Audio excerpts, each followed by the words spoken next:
News for nation पर आपका स्वागत है और मैं हूं आपके साथ प्रार्थना। बिहार में होने वाले विधानसभा चुनाव को लेकर के राजनीतिक हलचल काफी ज्यादा तेज है। तमाम पार्टियां अपनी अपनी रणनीति बना रही है और इसी बीच बात करें तो एक पार्टियों को जो झटका लगने का सिलसिला है वो भी जारी है।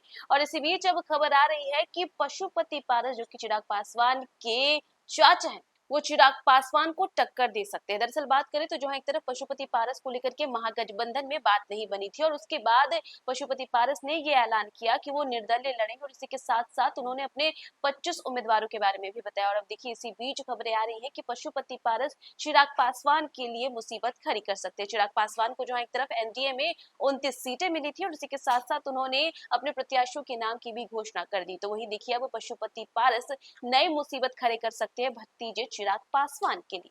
बात करें तो बिहार चुनाव में सबसे दिलचस्प लड़ाइयों में से एक चाचा पशुपति पारस और भतीजे चिराग पासवान के बीच है। दोनों दिवंगत लोजपा नेता रामविलास पासवान की विरासत पर दावा कर रहे हैं। चिराग ने तो एनडीए में अपनी जगह बना ली है, लेकिन चाचा की महागठबंधन में जगह नहीं बन पाई। ऐसे में चाचा पशुपति पारस ने अकेले ही चुनाव लड़ने का ऐलान कर दिया। उन्होंने 25 सीटों पर अपने उम्मीदवार घोषित कर दिए और एक सीट पर बेटे को भी उतारा है। बड़ी बात यह है कि पशुपति पारस ने 5 ऐसी सीटों पर भी अपनी कैंडिडेट उतार दिए हैं जहां चिराग के प्रत्याशी लड़ रहे हैं। दरअसल बात करें तो सुरक्षित सीटों पर दोनों दलित नेताओं के बीच मुकाबले में ये माना जा रहा है कि चाचा भतीजे चिराग को नुकसान पहुंचा सकते हैं, जिसका फायदा महागठबंधन को हो सकता है। दरअसल पशुपति पारस ने ऐसी किन सीटों पर अपने कैंडिडेट्स उतारे हैं जहां चिराग को नुकसान हो सकता है, वहां सियासी समीकरण क्या है, पशुपति पारस ने बेटे को कहां से उतारा है, इसके बारे में आपको बताते हैं। दरअसल बात करें तो सूत्रों के हवाले से पशुपति पारस के सामने पार्टी का विलय करने की शर्त आरजेडी ने रखी थी। आरजेडी की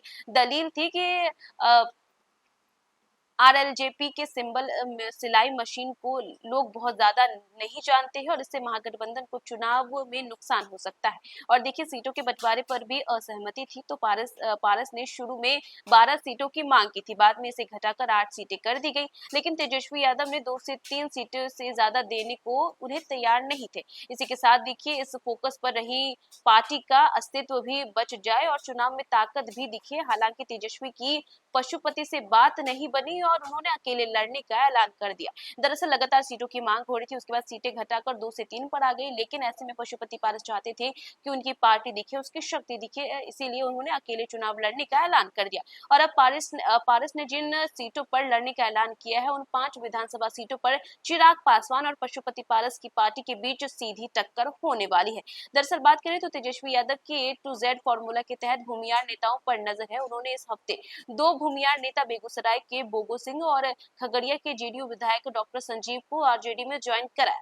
इसके बाद पशुपति पारस की पार्टी के सबसे मजबूत चेहरे रहे बाहुबली सूरजभान को पार्टी में ज्वाइन करा लिया और अब सूरजभान की पत्नी मोकामा में आनंद सिंह के खिलाफ महागठबंधन की ओर चुनाव लड़ रही है। वहीं सूरजभान के जाने के बाद पशुपति ने अपनी ही पार्टी से चुनाव लड़ने का फैसला लिया और कैंडिडेट की घोषणा कर दी। बात करें तो सबसे पहले साहेबपुर कमाल के बारे में बात करें तो यह राष्ट्रीय लोजपा से संजय कुमार यादव का मुकाबला लोजपा रामविलास के सुरेंद्र कुमार से है।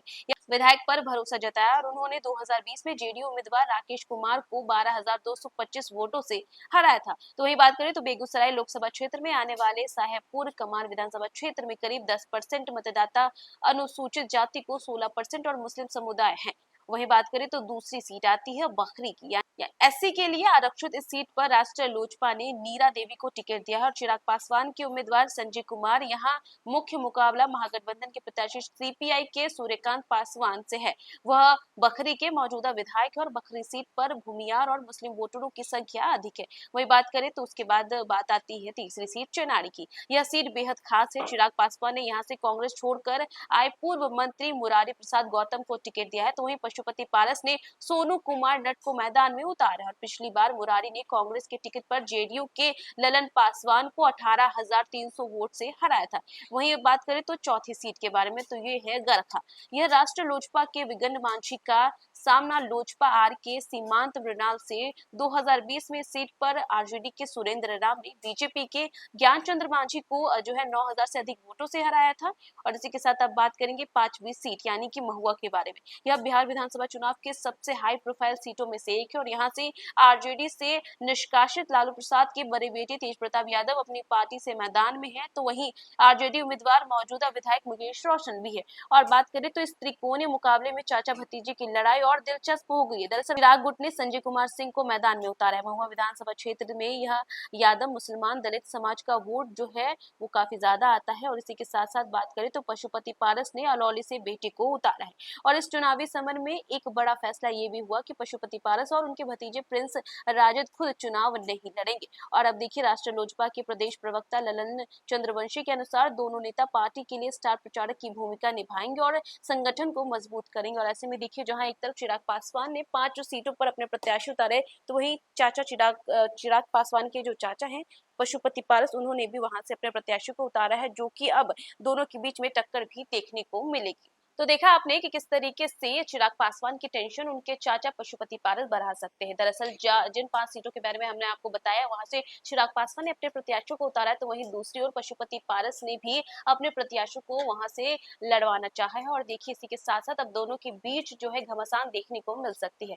तो फिलहाल इस खबर में बस इतना ही। न्यूज़ 1 नेशन पे खबरों का सिलसिला जारी रहेगा, तब तक के लिए नमस्कार। सूरज की पहली किरण के साथ जाग उठा बिहार, हर मत बने नई उम्मीद, हर कदम जिम्मेदारी।